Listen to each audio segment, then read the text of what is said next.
Hey everyone, welcome back to the channel. In today's video, I will show you exactly how to delete your incognito history in Google Chrome step by step. Now, you might think incognito mode keeps everything private forever, but there is more to it. So let's quickly go over how it actually works and what you can actually clear from your device. So first of all, you need to open your Chrome Web Store. Over here, click on the three dots on the top right hand corner of the screen and click on the option of New Incognito window. So when your browser is in the incognito mode, Chrome actually doesn't save any of the browsing history, cookies, or form data on your device, but your internet service provider, employer, or the websites can still see your activity.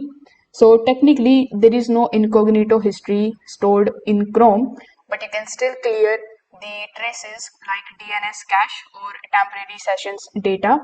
So first of all, you need to close every open incognito window. So click on the three dots and over here, you will have to close the profile. After that, you are going to see the basic Chrome over here. Now, once it is closed successfully, simply click on the three dots on the top right hand corner of the screen. Now come here in the settings of your Chrome. Now over here in the settings, you just have to simply go to the option of autofill and here simply select the option of cache. So here simply delete the cache files and the browsing data and you can also press Windows plus R on your keyboard and here you can just enter the temp command. So here if I type the temp command over here and hit OK, you will be shown all of the temporary files of your PC. So you can just simply clear those and it will help in removing any kind of DNS related information and it will also work on your incognito mode as well.